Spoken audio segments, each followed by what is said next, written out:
Good morning, good morning, good morning. It is the last Wednesday in June. Thank you guys all for being here. Welcome to offthehooksports.com. Caleb Calhoun, I am hosting the show solo today. Jaru will be back with us for a segment tomorrow. Hopefully we can have Josh Ward on then too, and then we'll have Jaru for the full show Friday. Today we're going to have Fred White at 10:25. So Fred's here helping me out today. Really appreciate him doing that. I know he's got a lot of things going on. Rocky Top Tom, good morning to you. We got a lot to get to, an impressive show. Good morning to you, Travis. We've got another coach ranking with Josh Heupel. We have an interview with Paul Finebaum where he said some interesting things about Jeremy Pruitt and integrity. NCAA and betting standards, that's kind of becoming an issue for them. And also with Fred, I want to talk about an anonymous coach not being too nice to Joe Milton. And on a tragic note, we'll do this in this first segment. We're going to remember Ryan Mallett, who tragically passed away. There is a Tennessee football connection there, believe it or not. And it's not to the death, but to Ryan Mallett specifically. And we're going to look back on that. It was a horrible story. Rest in peace. We're all thinking about his family. So I just wanted to get that in there. But before we get to that, let's dive in and let's talk about some coach ratings, because it's the all season and we love coach ratings and we love top 10 lists and things like that. But this is an interesting one. A coach rating index, which is it's developed by Matrix Analytical. It's Matrix Analytical's coach rating index. They use actual data points to determine the 10 best coaches in college football. Now, what they do is they take into account the actual talent that you have, and then your actual strength of schedule, level of competition, and the results you produced on the field. Obviously, recruiting is a big part of coaching, so that's left out of here. But this just looks at how good of a coach you are and your effectiveness at coaching, and it takes a ton of different things into account. It's probably the most effective way of determining who's the best in-game coach out there right now. And believe it or not, Josh Heupel came in at number 9. Honestly, I was a little shocked it was that low. According to 247 Sports, Brandon Marcello, 247 Sports, posted this coach rating index, which they provided to 247 Sports exclusively. And it's written that Heupel enters his third season as head coach of Tennessee after winning 11 games last year and his incredible run at UCF. His high-octane offense has led to 3 10-win seasons. He's 46-16 overall. We all know about that, and then the passing efficiency and the success of that. His star rating is at 4.5, which is pretty good. 5 stars is 90 to 100. 4.5 is 80, 89.9. So, and 4 stars is in 70 to 79.9. So he's in the 80 to 89.9 range, which in college is a B. He's just ahead of Jeff Brom at Louisville, who I do believe is a very, very, very good football coach who has maxed out what you can do at Purdue, and I think is a danger at Louisville, can be very good. Just ahead of Heupel is Hugh Freeze. Now, remember, guys, this is not a character thing. This is not an integrity thing. This is not a you might get your program in trouble and get fired thing. This isn't a recruiting thing. This is just your ability to coach on the field. And there's no doubt that Hugh Freeze is a pretty good on-field coach. I mean, he did beat Nick Saban twice. Straight about coached Nick Saban twice. What he did at Ole Miss was very, very impressive.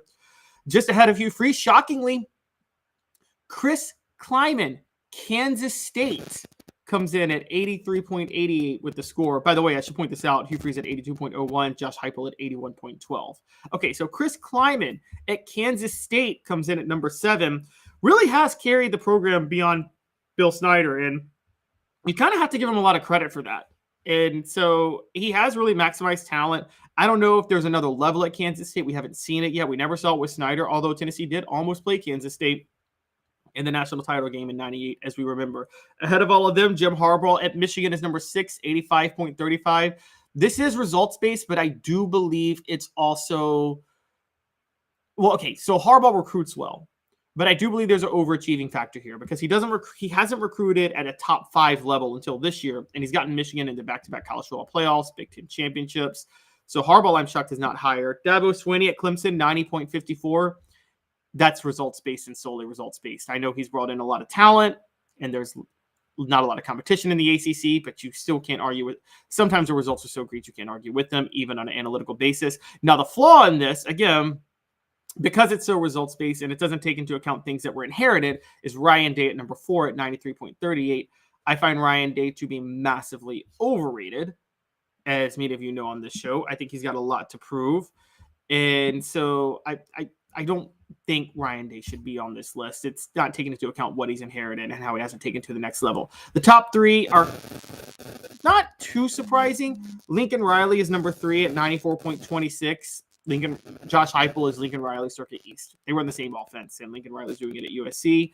I think he's going to get a national championship before long. Number 2 is Kirby Smart. Number 1 is Nick Saban. Yes, they recruit a lot, but their success you really can't argue with. Shocking to me was that Brian Kelly was not on this list. And I'm waiting for Travis to say that this is my LSU homerism coming out. But Brian Kelly I think belongs on this list. I think getting Notre Dame to the playoff, I think we undersell how much you can do. We overrate how much you can do at Notre Dame. Again, this is where they take into account talent and level of competition. And Notre Dame, relative to talent, Brian Kelly did pretty much hit par. But then there's also the drawback of what you can't factor in, which is the fact that they have a much more difficult level of coursework for players at Notre Dame than other schools, which is why they always lose the week of midterms. Good morning to you, Smoky Mountain Red. Travis says after Tennessee drops Georgia at Neyland, that all changes. Rocky Top Tom, you said you've been to some Georgia games at Neyland that Tennessee dropped and should have won, and been to some that definitely not supposed to win, but they shocked him. Yeah, I think one of the most – I've seen more Tennessee shocking upsets over Georgia on the road, believe it or not. 92, Fulmer's interim game, that was a shocking upset. 2004 at Georgia, that was a shocking upset.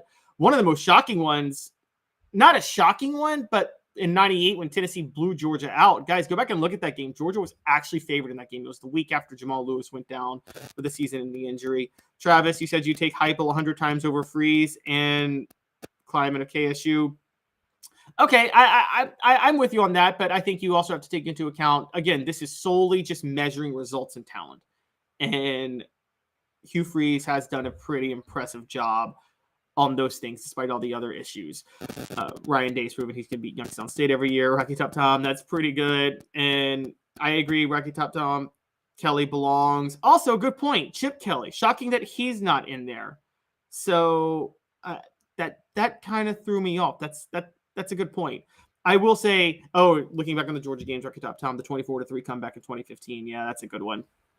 So, but as far as Josh Heupel being number 9, I think what's holding him back from being a little higher is the regression that happened at UCF in 2019 and 2020 after going undefeated and then 10-3 and then 6-4. This can't factor in the COVID year. It can't factor in injuries or things like that happened, and that's what's really hurting Heupel. So overall, I would say that this rating index is not the most effective way to measure the best coaches. But it's an intriguing thing to look at, and it's intriguing to think that Josh Heupel is a top 10 coach. And again, I think they got some right. I think in terms of just coaching on the field, Jeff Brom, Hugh Freeze, and Chris Kleiman are top 10 caliber on those. I mean, they really do a good job, guys, given the talent that they are dealing with. So I think it's really hard to sit there and say that this list is totally inaccurate. But here's some things you can't quantify with coaches when you just look at recruiting versus success on the field. You can't quantify what they inherited, and also level of competition, which this takes into account. You can't quantify what they inherited. That's a knock on Ryan Day. You can't quantify the exterior factors surrounding the program, whether you're at Notre Dame and your players have to have the same academic schedule as everybody else, whether you're Josh Heupel and you take over a program on probation, whether you have massive numbers of injuries. None of those things can be quantified to the level that they need to be for this to be a fully accurate list. You can't even quantify, quite honestly, and when people talk about recruiting, you can't even quantify how easy or hard it is to recruit in certain areas. I mean, that's a big part, but that's not as much of a factor here. But in general, this is why if I were doing a coach rating index, I would look at the recruiting potential of that program. I would look at the success on the field. I would look at the level of competition. I would look at injuries. I would look at what was inherited. I would look at if there's any exterior factors, probation, NCAA, things that drive people away, and things that distract the program, and academics. All of that matters as much as recruiting, scheming, and everything else. So at the end of the day, Josh Heupel, still a top 10 coach, still pretty intriguing that he's on that list. The shocking ones are Brian Kelly and Chip Kelly not being on the list. If you guys think anybody else belongs on the list, let me know. I I guess maybe you could have said that it's shocking that James Franklin's not on the list, but I don't think that's that shocking, quite honestly. And so I think this list pretty much didn't get it right, but they got most of the people right on the list. And if Josh Heupel has another year like last year, I think he's going to move up this list pretty fast because Tennessee still hasn't recruited at the level they need to be at. And so you have to give Josh Heupel credit on that front too. Now, will Josh Heupel take a step back? If he does he fall off the list? That's going to be intriguing because then again, it can't quantify the amount of departing talent, returning talent, long-term trajectory of the program. All of these things matter when you're looking at a head coach, all of them. And you can't just take one thing. We're going to start our sports history portion of this show, of our YouTube channel pretty soon, where we're going to dive into historical stories surrounding Tennessee football and actually hopefully go beyond that one day. And I'm going to break in, one of the first ones I do is I'm going to dive into what made Robert Neyland so successful at Tennessee. And it wasn't one thing. There was a confluence of things, some that had nothing to do with him, some that did, some that had to do with his knowledge of things beyond football. So we're going to take all that into account. There's so many factors that leads to a coach or a program being successful. And I think the program has as much to do with its success as a coach, depending on the time. I think in the 90s, Tennessee football as a program was behind Fulmer's success a little bit more. Not that Fulmer didn't have a lot to do with it. I'm just saying there were a lot of advantages Tennessee had. Okay, moving on.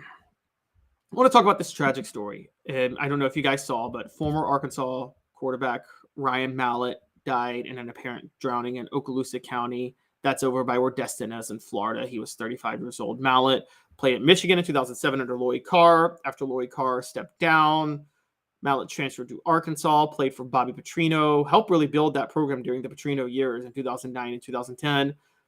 Left early for the NFL, played for the Patriots, the Texans, the Ravens, had quite a few starts, I think mostly for the Texans. Just a really, really tragic story, and our thoughts and prayers are obviously with Mallett's family. The reason I bring this up is Mallett, interestingly enough, has there's a weird Tennessee football connection with Ryan Mallett. And I don't know if you guys remember this, but in 2007, right after that year, Tennessee had just won the East. Eric Ainge was graduating. David Cutcliffe had taken the job at Duke. Tennessee was in the market for an offensive coordinator. Now, Michigan and Lloyd Carr had just parted ways, and Lloyd Carr's staff had parted ways too, as Michigan had gone after Rich Rodriguez. Mike DeBoard, who became Tennessee's offensive coordinator, interestingly enough, 8 years later, under Butch Jones running the spread, was a pro-style coach around that time. DeBoard was very, very adaptable to different offensive schemes. It was very possible that Tennessee would have brought in Mike DeBoard to replace David Cutcliffe. If you guys don't know this, Mike DeBoard actually coached Tom Brady. So Tennessee has had the offensive coordinators that coached Peyton Manning and Tom Brady in college. Yeah, Mike DeBoard coached Tom Brady. He was there when Michigan won their national title in '97. Guy was very well respected. We talk about Dobbs saving Butch Jones's career, but part of that, what helped was Mike DeBoard was there in 2015 and 2016 too. And when DeBoard left, the program sank. I bring this up because Ryan Mallett could have ended up at Tennessee when he hit the transfer portal in 2007. Had Fulmer hired Mike DeBoard as offensive coordinator, it seems very, very likely that Ryan Mallett goes to Tennessee as the quarterback at that point. What does that mean? Well, we don't really know because 2008 was still there. And in 2008, does Jonathan Crompton have more success with Mike DeBoard as head coach than Dave Clawson? Possibly. And so that's very, very intriguing to look at. How would Mike DeBoard handle Jonathan Crompton? He clearly is pretty good with quarterbacks with big arms. Ryan Mallett had a big arm.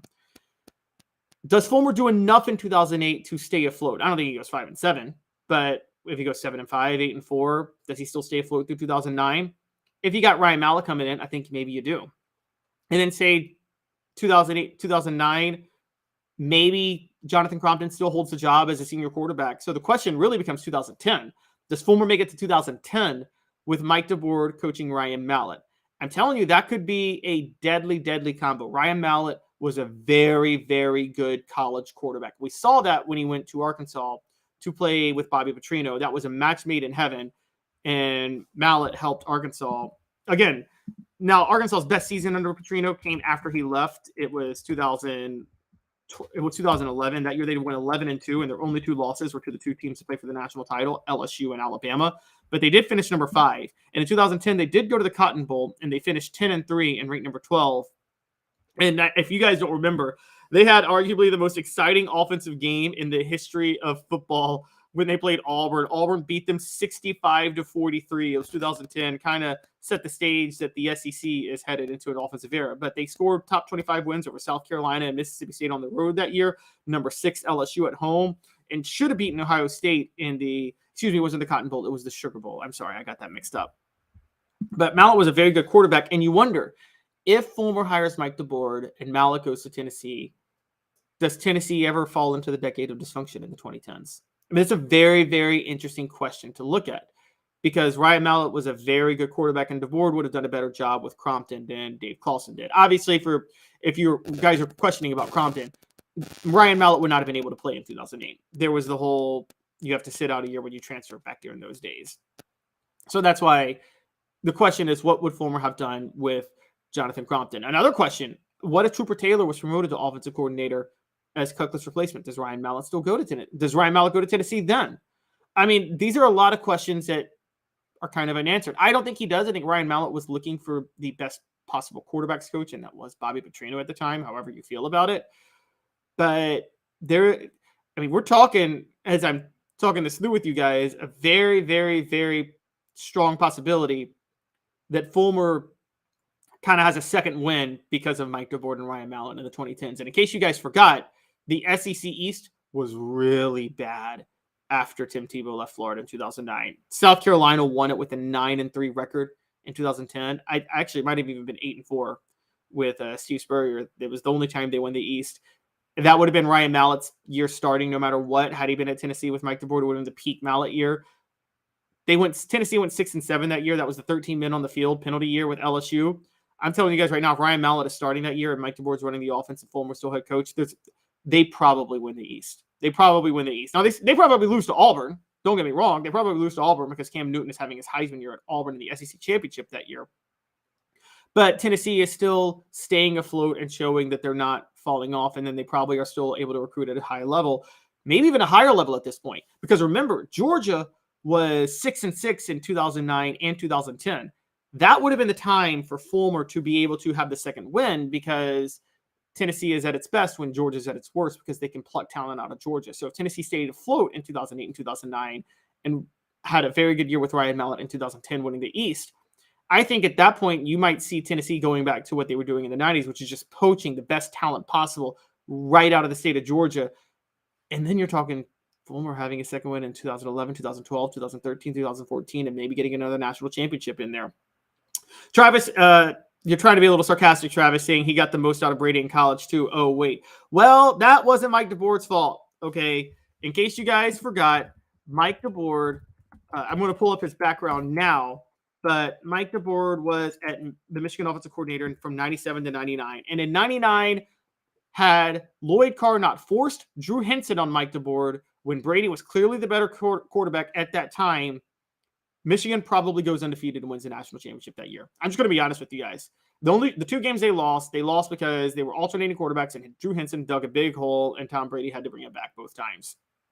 In 97, you're conveniently ignoring, Travis, that in 97 as offensive coordinator with Brian Griese at quarterback, Mike DeBoer helped Michigan win a national title and propel Brian Griese into an NFL draft pick, which he was not an NFL draft caliber player. Just sorry, he wasn't. And again, go back and look at what he did with Josh Dobbs at Tennessee. I mean, again, Josh Dobbs had as much to do with that as Mike DeBoer himself. Mike DeBoer did fail as a head coach at Central Michigan from 2000 to 2003.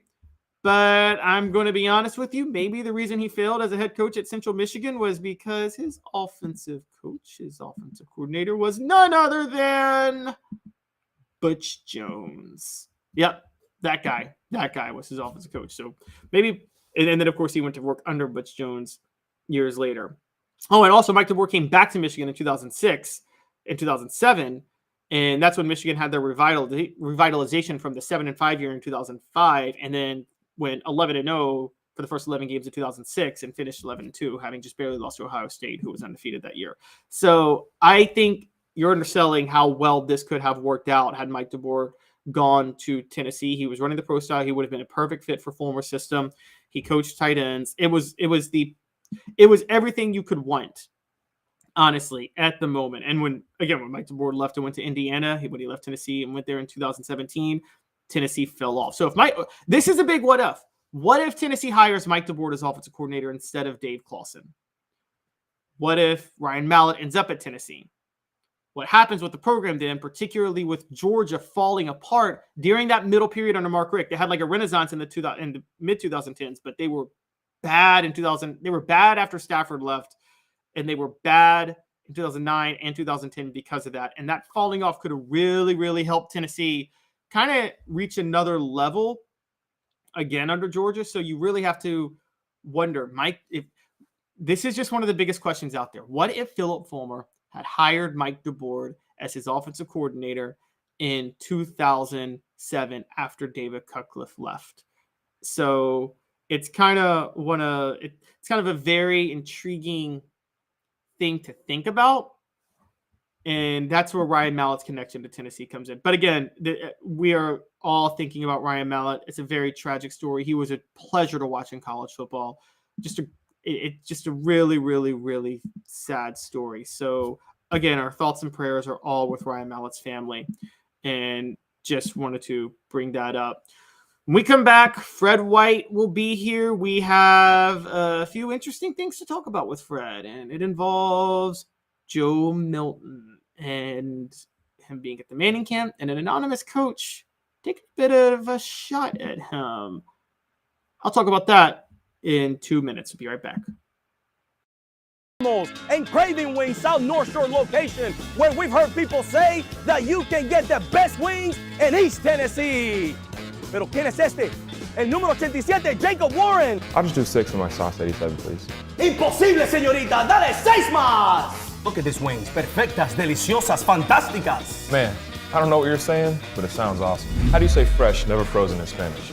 Frescas, nunca congeladas. Make your way to Craving Wings and get you 6 más. But what was funny about Cadis, we were a full continuum of care at that time.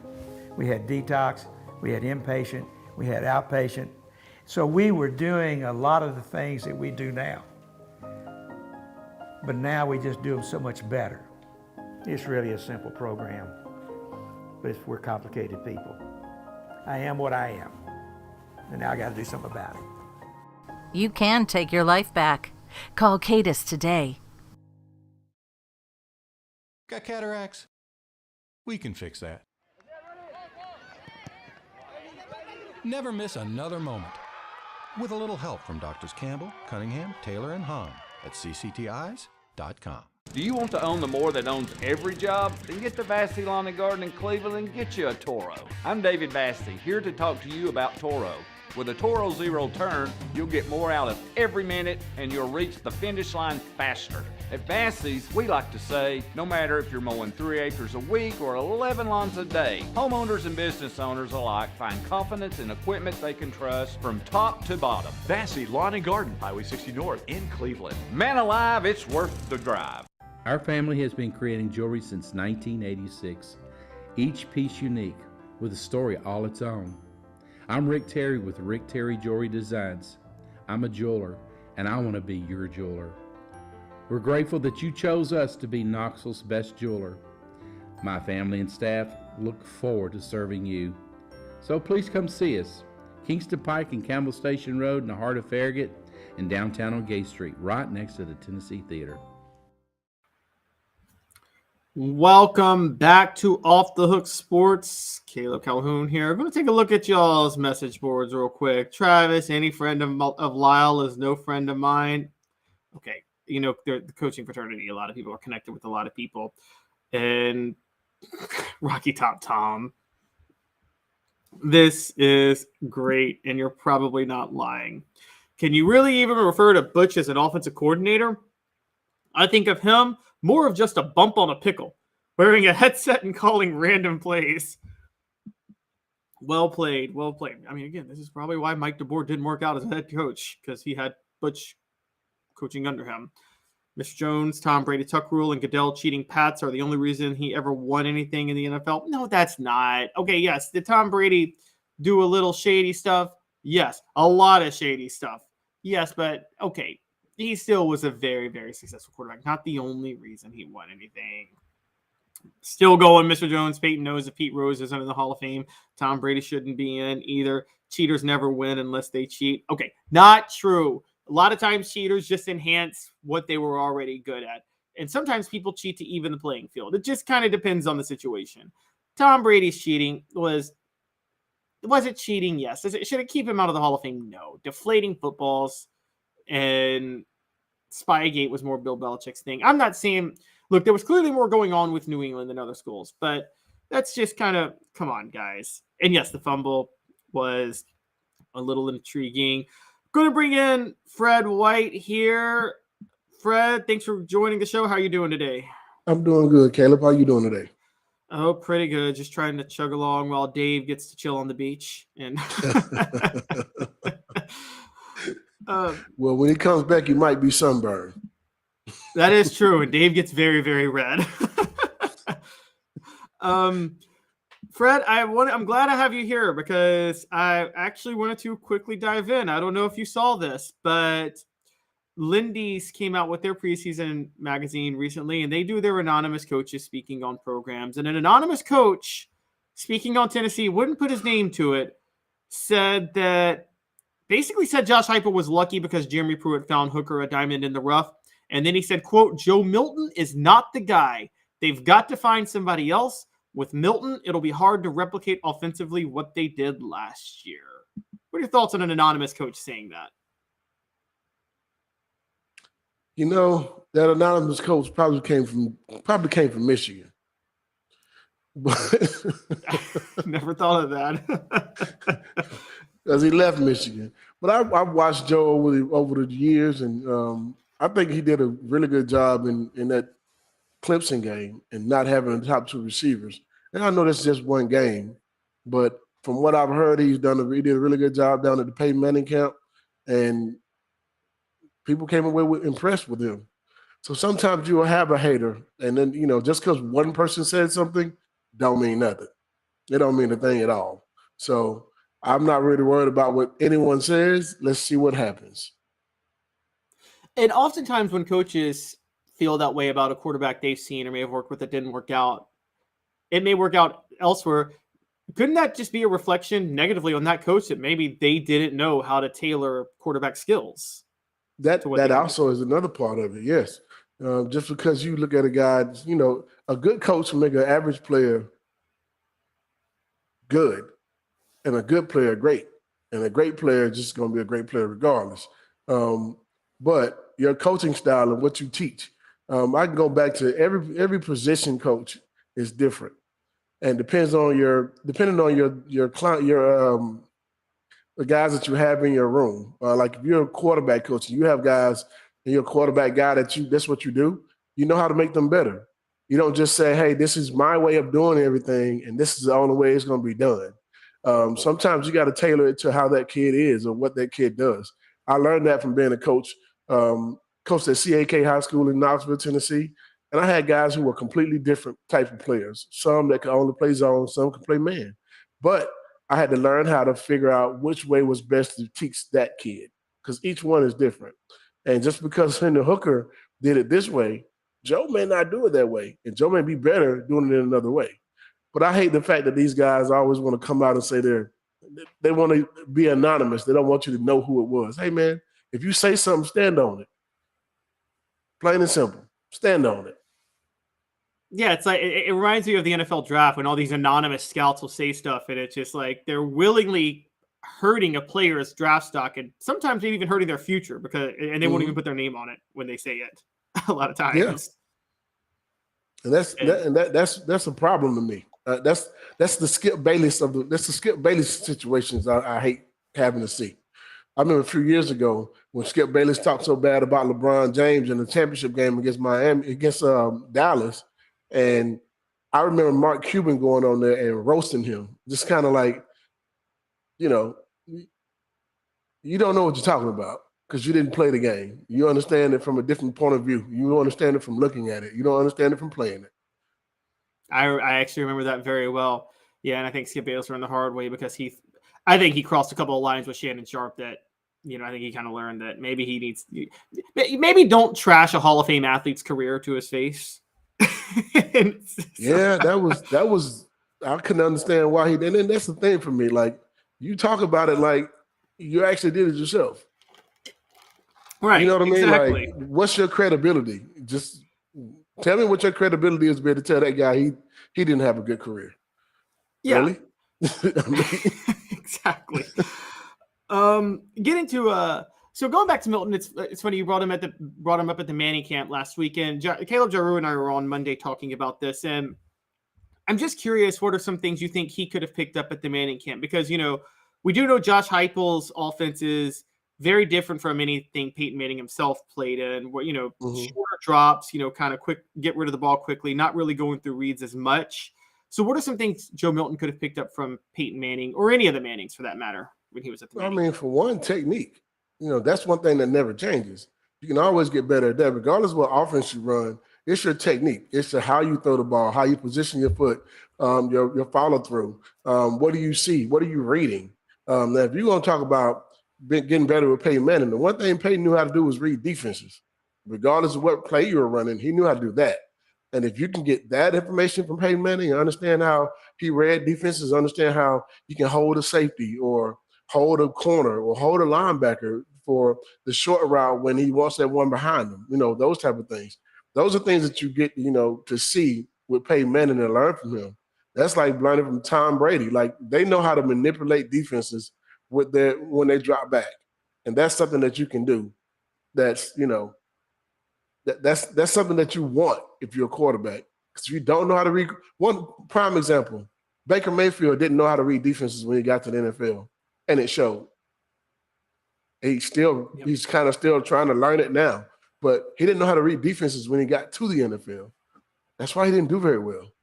I mean, that's something that you can never take a back seat to, or you got to be able to understand those things. That's part of your technique and your preparation as well. Right. And who better to learn that from than Peyton? That's very true. You also dropped he who must not be named Tom Brady. I don't know if you noticed the message board on the right is for some reason not fans of Tom Brady. So yeah, they just might. I mean, I still maintain. I think you might like the reason because people were trying to say they were trying to make fun of him and Mike DeBoer underachieving at Michigan. But like, okay, if Michigan had started Tom Brady the whole year in 1999 instead of that Drew Henson Tom Brady thing, they probably win the national title, don't they? That season. I don't know. What year was that? That was 99. I don't know if they won the national championship. You don't think they win the national title? No. But they would have at least gotten there. Because they're a Big Ten team, they may have possibly gone undefeated and still would have got their ass whooped in the championship game. Florida State was going to whoop them anyway. So yeah, they weren't on the same level with those guys. Yeah, that was that. Because I remember I remember after you guys beat Florida State in 99 or in 98, I remember Bobby Bowden kind of saying, well, we were expecting 99 to be our year anyway. For Florida State, it was like them being in the title game, they thought they were there a year early because they knew 99 was their year. Yeah, that's what they felt like, and it was. They won a national championship in 99. I don't think anybody would have beat them. And we shot ourselves in the foot against Arkansas and Florida. So I think those two losses for us sealed the deal. But if we win Arkansas game and go to the SEC championship, we're probably back in the championship game again. So Michigan, there's a lot of ifs. If, I don't put anything on ifs. He had a great career in the NFL, and whatever happened to him in college happened to him in college. That's right. I don't see him. I didn't think he was a great quarterback in college. I think he became one the way he prepared behind a all-pro quarterback in New England. I mean, he didn't walk into a situation where he had to start at all, for some years. You had Drew Bledsoe sitting there, was one of the best quarterbacks that ever played the game too. So he went into a situation where a guy was already a top quarterback, but in order to beat him, you got to go out there and do everything right. The little things count more than anything. Yep, very true. So sticking with this, with Heupel's, do you think there's going to be a change in Heupel's philosophy? I don't mean like a dramatic change. I mean, do you think he's going to do some things a little bit different this year because of what Joe Milton can do versus what Hendon Hooker could do?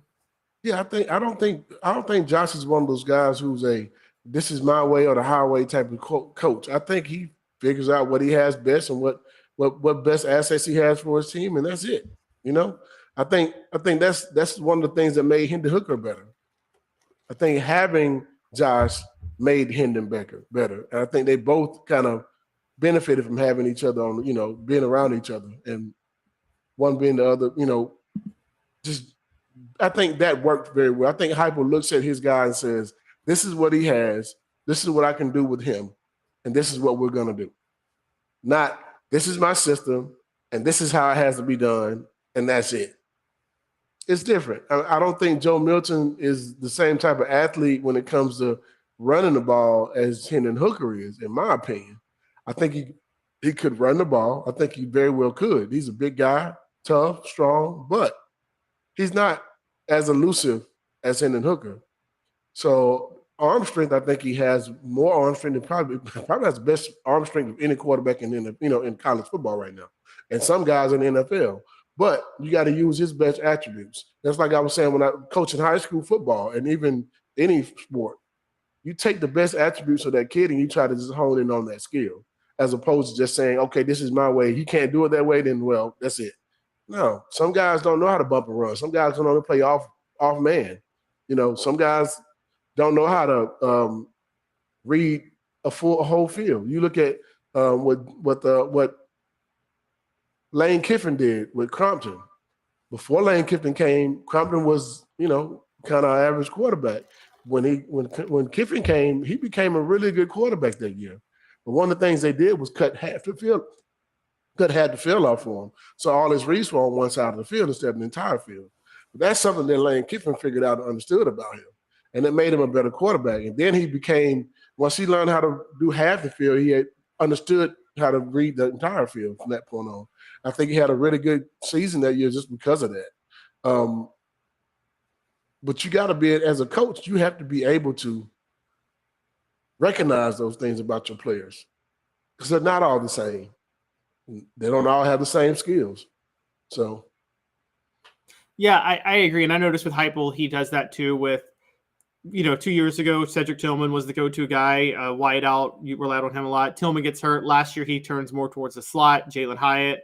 And so, yeah, I've seen a lot of. Would you say it's funny you brought up Compton. Would you say that was the issue with when Dave Clawson was there at Tennessee in 2008? He tried to force his offense on a team that really did not fit that offense at all. Absolutely. You can't – I don't agree with just saying, this is my system and that's it. What do you mean this is my system and that's it? I got to fit in your system and that's all? That means you're very limited as a coach. I don't know who told you was a great coach, but you're not. Maybe back in the day when it was 3 yards in a cloud of dust, but no. In today's game, if you don't understand how to evolve with your players, you're not going to be around long. It's just – it is what it is. My way to highway type of coaching is obsolete. Yeah, it reminds me of – it's funny you bring it up. It reminds me of whatever we think about him as a human, which we can go a lot of ways with that, but when Urban Meyer was at Florida, his first national title, Chris Leak wasn't necessarily the best fit for his system, but he tailored his spread offense to fit Chris Leak, and that's how they won the national title that year. And that's why they won a national championship. He did the same thing with Tim Tebow, and that's why they won a national championship. Those are the things you do as a coach. If you're supposed to be a good coach, you know how to adapt to your players as well.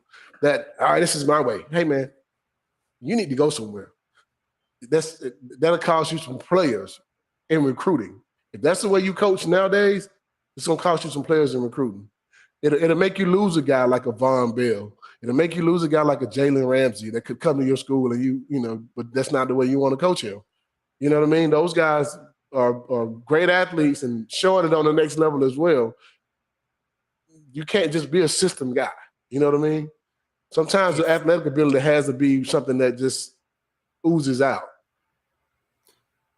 I'm hearing that you may have just taken a shot at Derek Dooley by those two names right there, Von Bell and Jalen Ramsey. I'll take a shot and I'll call him out. Yeah, Derek Dooley. Absolutely. I don't like Derek Dooley very much. So it is what it is. And I say something, I stand on it. I don't need to be anonymous. I'll say it and I said it. Yeah, I said it. Fred, I know you got to go towards the end of the month, but I really appreciate you jumping in. How can people get in touch with you? You know what?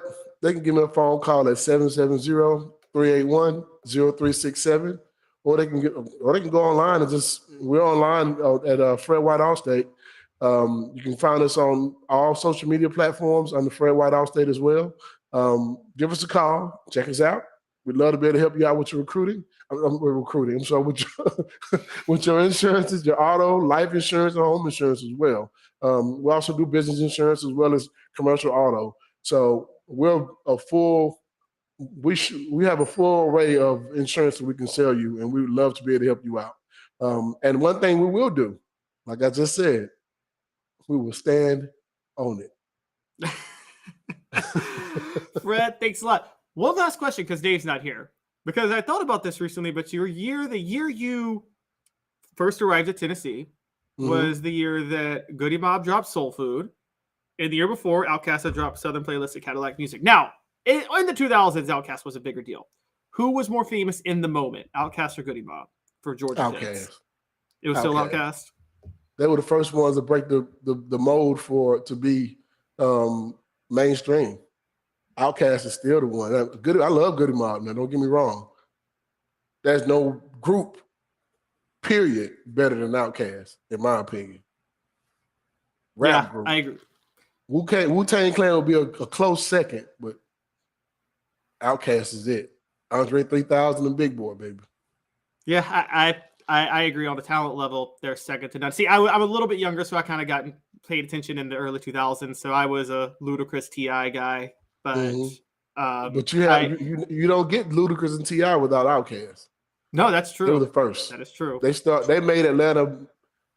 We've had plenty of rappers before Outkast, but Outkast made it big. They were the first ones from Georgia that everybody knows. So yep. And that year, wouldn't know 95 who T.I. was or Ludacris without them. Right. No, yeah, I appreciate them, and I had their newer albums in the 2000s that were good. You know, I had Stinkonia and Secret Box Love Below, but I didn't know much about early Outkast because I was just so young at the time.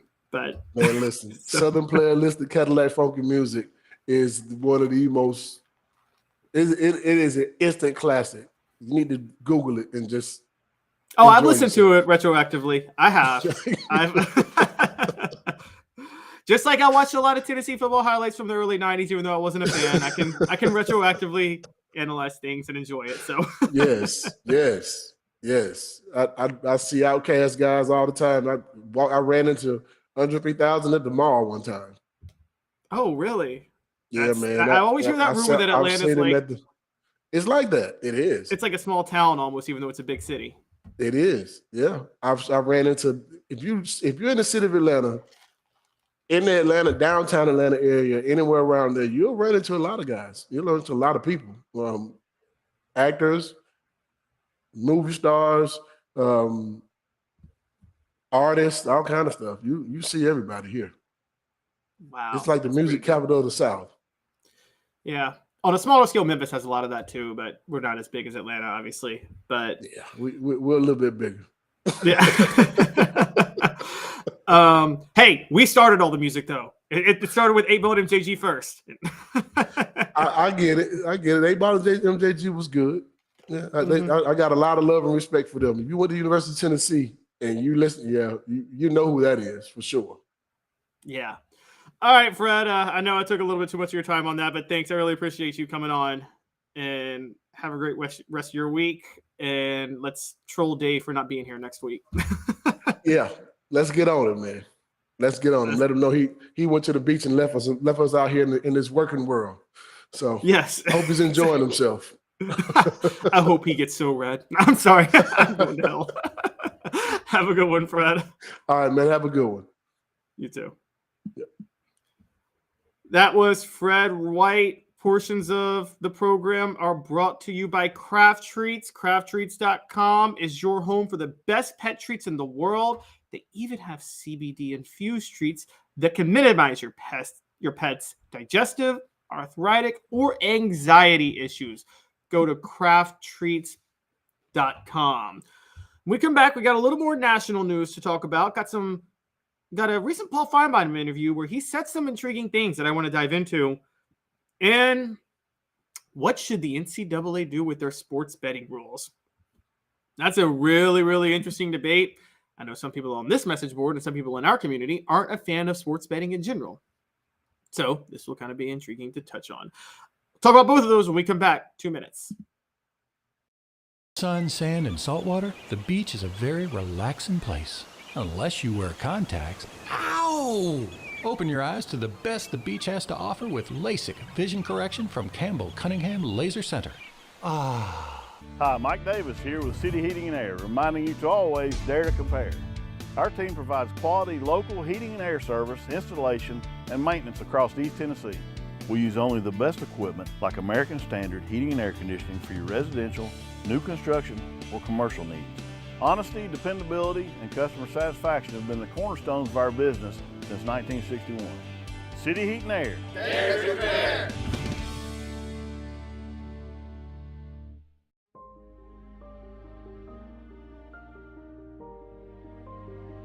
Our family has been creating one-of-a-kind pieces of jewelry in West Knoxville since 1986.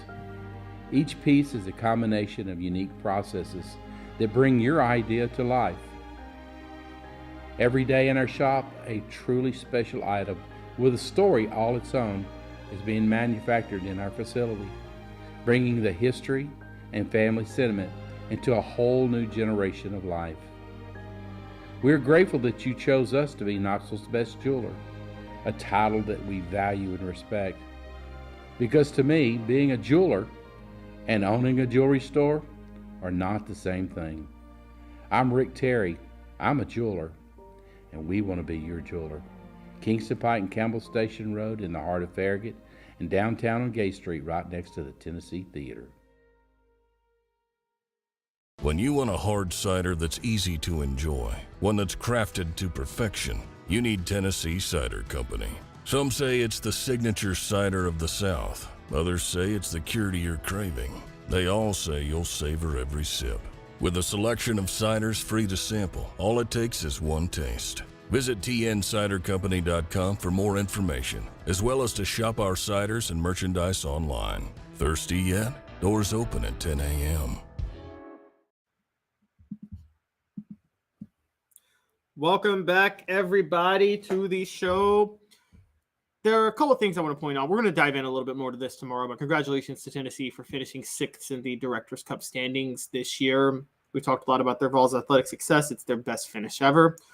Also, there is some intriguing news about Tennessee baseball landing NC State transfer catcher Cannon Peebles, who has committed the day Chase Birds entered the portal, too. Big news for Tennessee. A catcher is more important than a pitcher for successful pitching. I learned that a long time ago. Before I move on to the message boards a little bit, Travis saying it's Wu-Tang. Mr. Jones drops Vanilla Ice. Mr. Jones, I'm with you. Okay, so I mentioned 8-Ball at MJG, but yes, I'm a 3-6 Mafia fan too. That was my era of listening to hip-hop. I was a huge 3-6 fan. They laid the foundation for what Memphis hip-hop is right now, which Memphis is having a huge resurgence with Yo Gotti, Moneybagg Yo, Glorilla. You've got Key Glock. Rest in peace, Young Dolph. That was obviously big. That all started with 3-6. So yeah, I'm not. Trust me, I was a huge fan of them too. Diving in, let's keep moving on. Paul Finebaum was joining Greg McElroy and Cole Kublik the other day. He was on McElroy and Kublik in the morning, and he talked about a couple of interesting things, and they're kind of connected, believe it or not, if you really think about that. The first was he was kind of taking a shot at the NCAA, and he pretty much said what we all agree, which is he said there's, quote, no hope for integrity inside college athletics. I'm going to read a quote real quickly from Paul Finebaum, where he says, there is simply nothing anybody can do right now or probably ever again to maintain a semblance of integrity in intercollegiate athletics. That's over. He was talking about NIL and the transfer portal and things like that.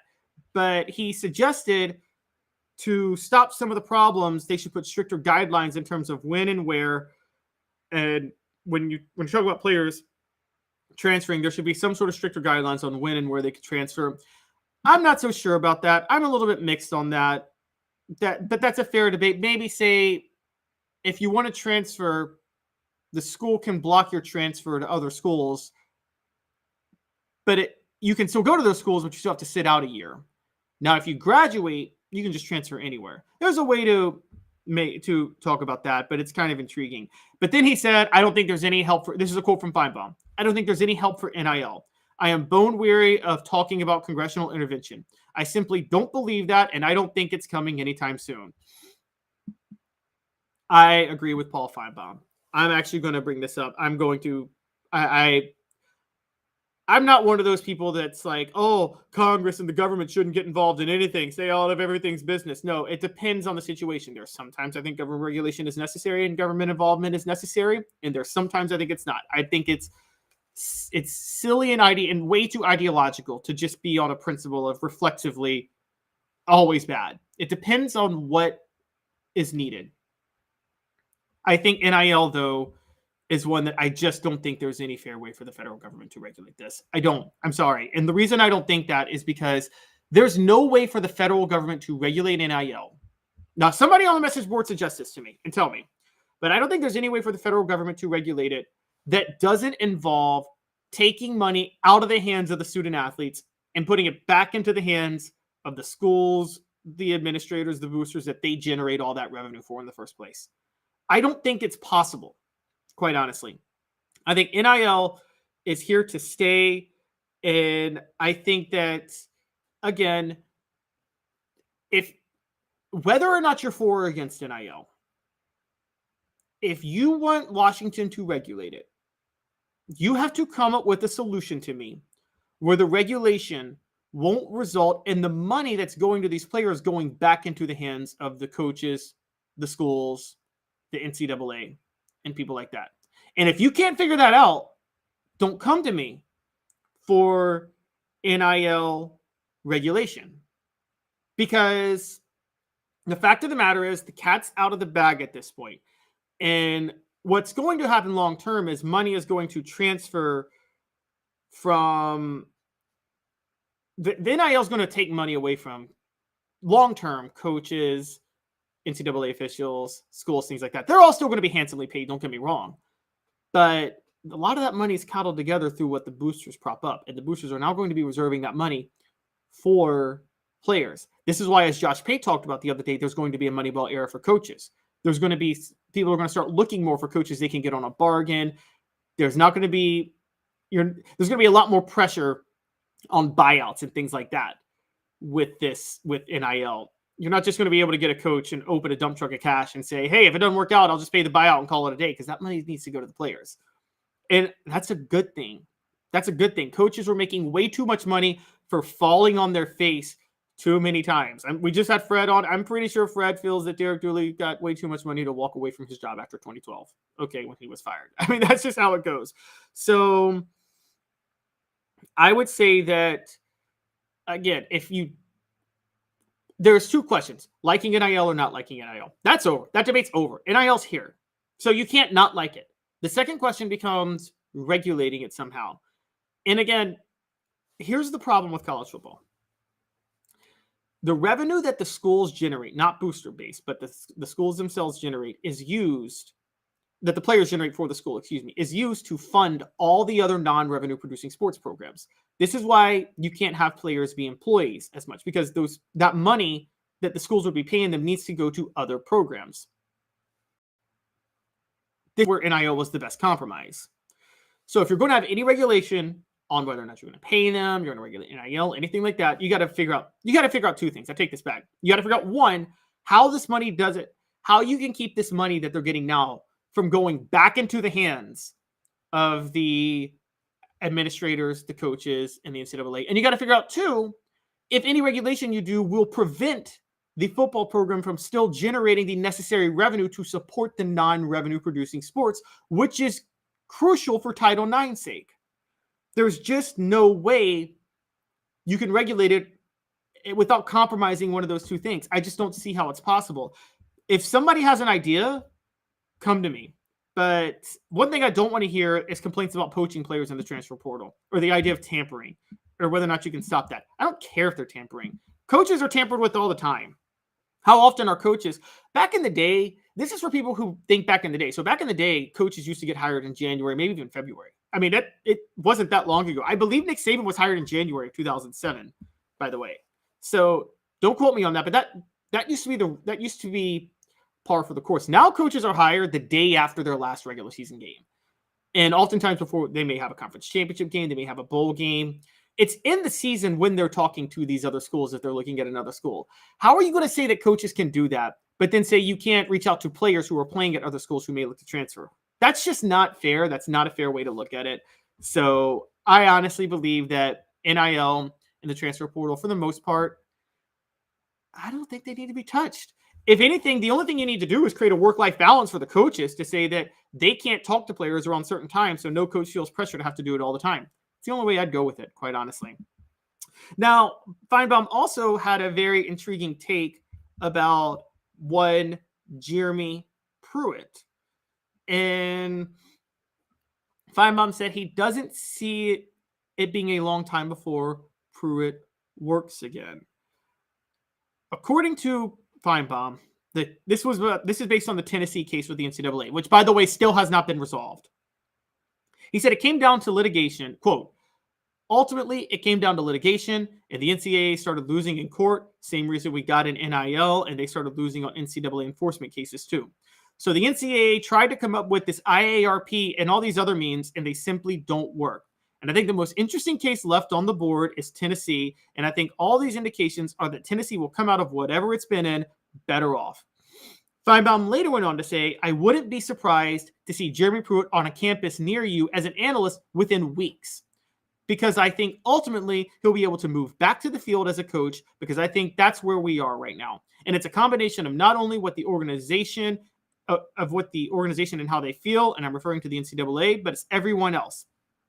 The people that have the power are the conference commissioners, and they just have too much else on the plate right now to be outraged by transgressions off the field. What he's really talking about here is what's really a sticking point for Tennessee was what we believe was their involvement that they're being held accountable for, and they don't want the punishments, and also Jeremy Pruitt's show calls. And the show calls doesn't seem like it's going to be that serious because of NIL, and the conference commissioners have too much pull to make it serious. If Jeremy Pruitt's on the sidelines next year, though, that's crazy. That's crazy, and it's largely crazy because Donnie Tyndall still has a show calls for basketball right now that started 4 years before Jeremy Pruitt was hired, which is just freaking insane. But he's probably not lying. And also with Donnie Tyndall, it was an academic fraud case, which honestly is more egregious than paying players, given their worth and things like that. I got to be honest. I think an academic fraud case. I know these players are athletes first, and we got to stop lying, but that doesn't mean academic fraud is okay. That's one that I do think you should have somewhat of a standard for. But I would argue that, look, I'd hire Jeremy Pruitt in a heartbeat as a defensive coach in a heartbeat. Guy can coach ball. Okay, he knows defense well, and he's a great evaluator of talent. Now, in terms of offense, in terms of the way he goes about things, different story. Micromanages way too much, tries to control way too much, and also, I mean, did not hire the right offenses for what he was trying to do. But he is a great identifier of talent. Josh Heupel's success early doesn't happen if Jeremy Pruitt doesn't identify the right players to go play for him. And again, as we mentioned in the last segment with Fred White, finding Hendon Hooker out of the blue, diamond in the rough, nobody saw coming. You got to give Jeremy Pruitt credit for that.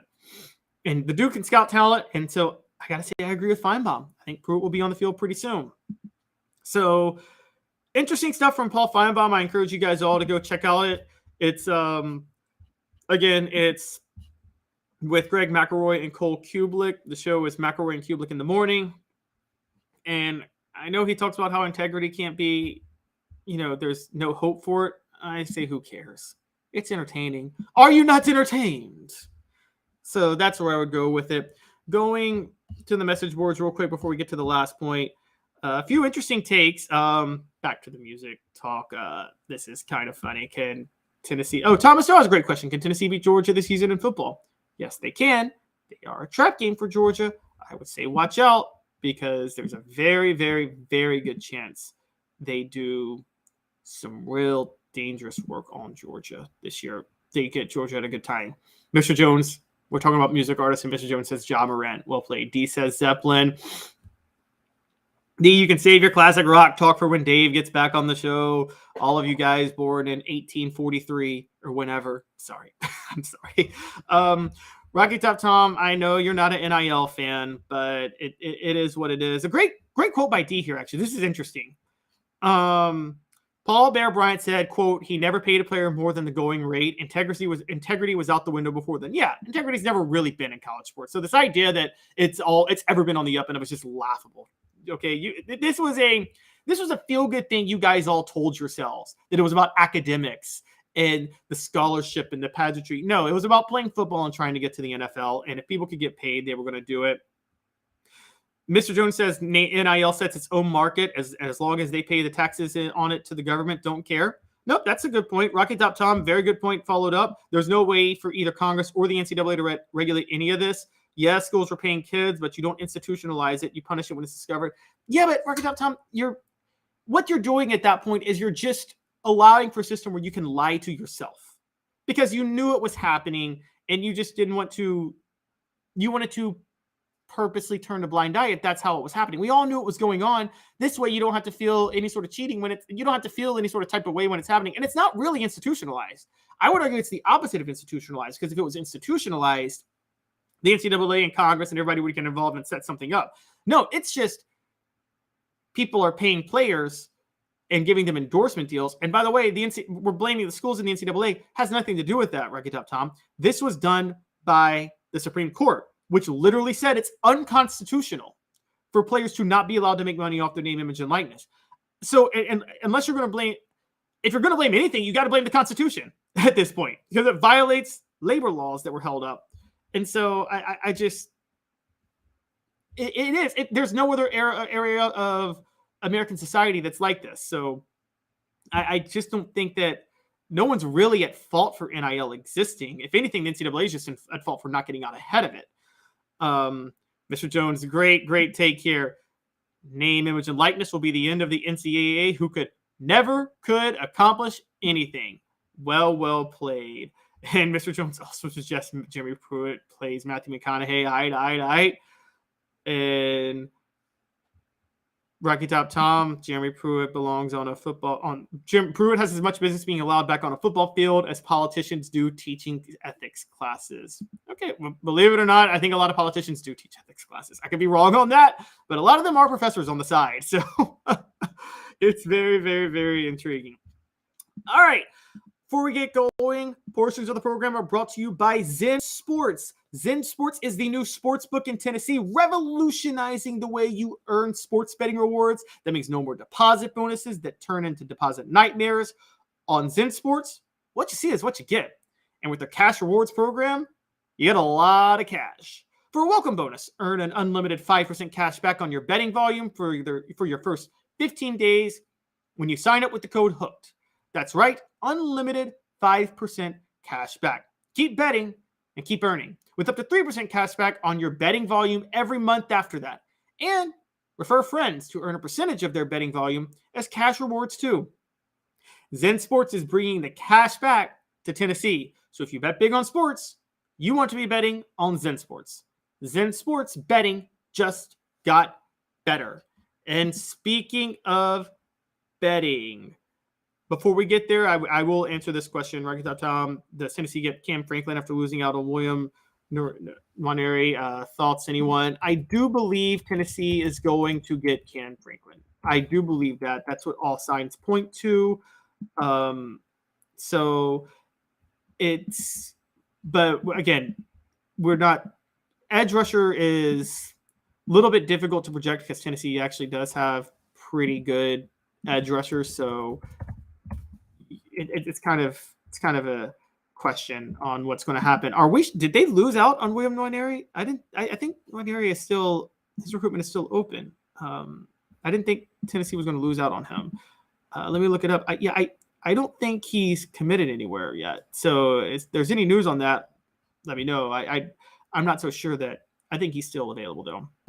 Okay, so moving on. The NCAA, speaking of gambling, CBS Sports article has come out. They did some good investigative work. Dennis Dodd, who we have criticized here, but he did good work here. He says the NCAA is struggling with legal sports betting.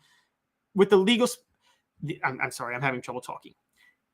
The NCAA struggles with legal sports betting landscape continues as plenty of uncertainty remain.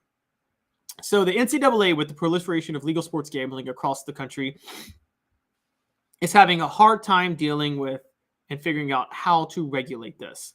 So as we all know, Alabama baseball coach Brad Bohannon was fired back in April after it pretty much came out that he bet on his own team. It was suspicious betting activity. We all believe he bet on his own team. There was an unusually high bet placed on a certain game, and he unusually didn't start his ace that game. This was just very, very, very intriguing, set off enough alerts that they pulled betting. Now, this is going to be a big issue. So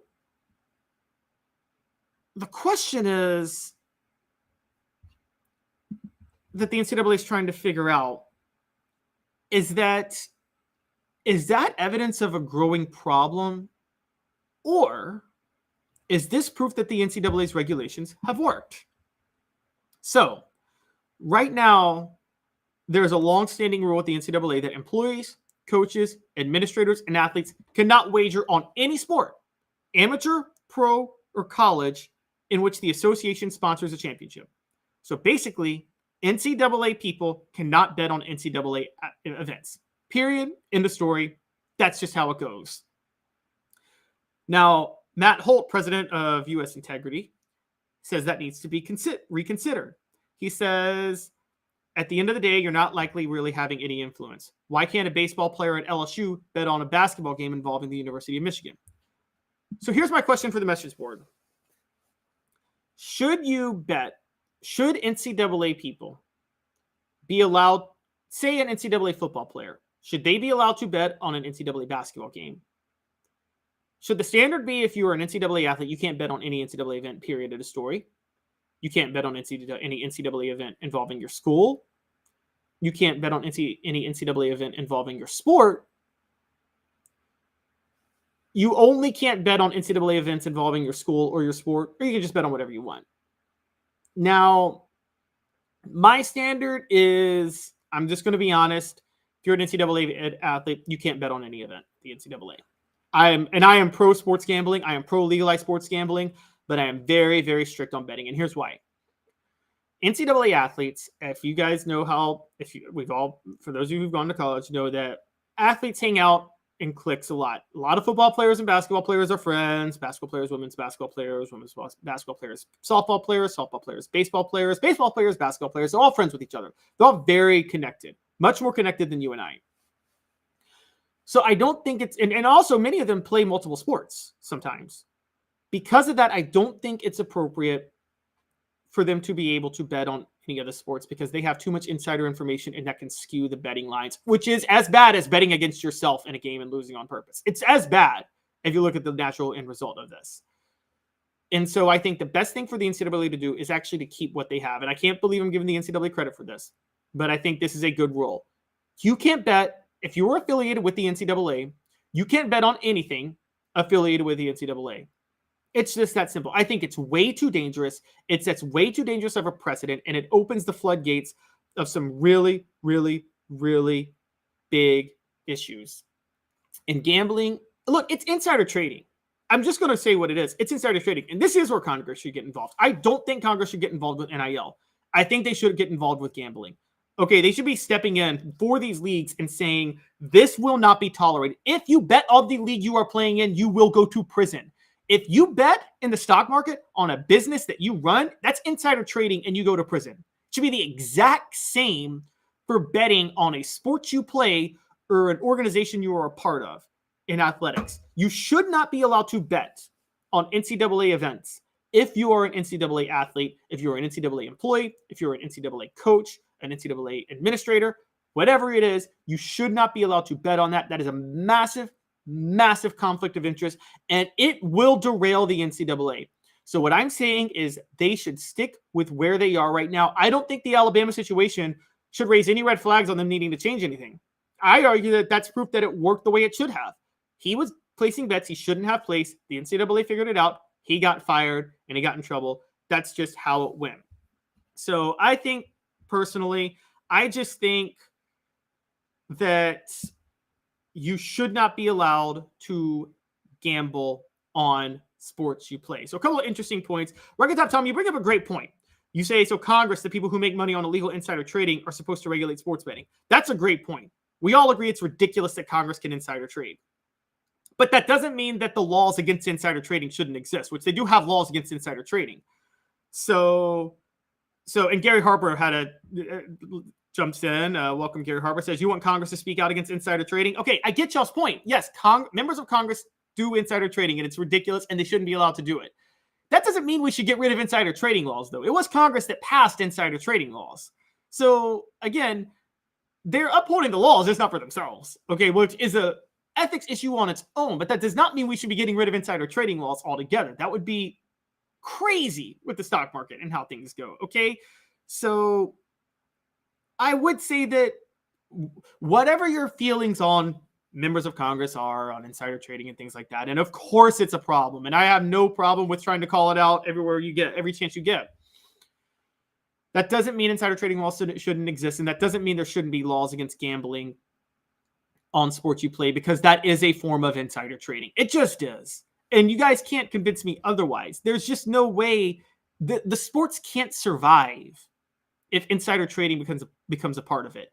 You have to always believe your sport is on the up and up. Okay, 1919 almost derailed baseball. Go back and look it up. The 1919 White Sox threw the World Series, and quite honestly, they had a reasonable point to do it, given how they were getting cheated in their pay by the White Sox owner at the time. That's a different story, but either way, they still almost derailed the sport. So people who cared about the sport, Commissioner Kennesaw Mountain Landis, who was not the best person in the world, really enforced the gentleman's agreement to keep baseball segregated. So I'm no fan of Kennesaw Mountain Landis, but made the right move to throw them all out and make the stance.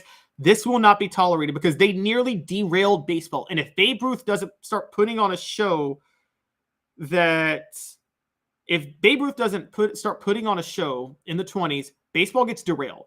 Quite honestly, the sport dies. That's why Pete Rose, the ban, had to be upheld the way it was. I think the NCAA is right with their current ruling right now. I'm totally okay with it. The question is going to become, we all kind of agree that the NCAA as a governing authority is pretty much dying. It's going to be non-existent in a few years. Will the same rule exist with conferences in the future? I think it should. We'll see how it goes. Before we get out of here, I want to go to the message boards one more time. Rocky Top Tom with a great question. Do you think 2,000 years ago the Romans were etching on stone message boards about whether gladiator betting should be regulated? You know, Rocky Top Tom, the Romans were so advanced in so many ways for their time. I bet there was betting on these, and I bet there was some sort of stone arc, whatever you want to call it, that they had the bets on. So betting's very old, okay? Betting's a very, very old job, a very, very old industry. D says gambling in and of itself is wrong. If you're going to make it legal, make it all legal. Laws against gambling were established 5,000 years ago. This is a dead topic. I disagree. You can make things legal and then regulated. I mean, look, alcohol is legal. That doesn't mean people under 18 should drink it or that people should drink and drive. So it's just one of those things. So I disagree on that. Thank you guys all for tuning in today. I really appreciate it. We're doing our best without Dave. We'll have Jaru and hopefully we'll have Jaru on for an early segment again tomorrow, and hopefully Josh Ward after that, and then should have Jaru the whole day Friday. So we're chugging along. We're doing our best without Dave. And before I get out of here, portions of the program brought to you by Andy Mason Real Estate. For the best prices and service in real estate in Knoxville, there's just one place, andymasonrealestate.com. Andy and his partners have been in the real estate business for a combined 40 years. They know how the market works and how to save you thousands and tens of thousands of dollars. Andy Mason at andymasonrealestate.com. You guys all have a great day. I appreciate all of you tuning in. We'll be back here tomorrow at 10 a.m. Eastern. Thanks a lot. This has been This has been a presentation of Off the Hook Sports. This is Caleb Calhoun. Thanks a lot, everybody.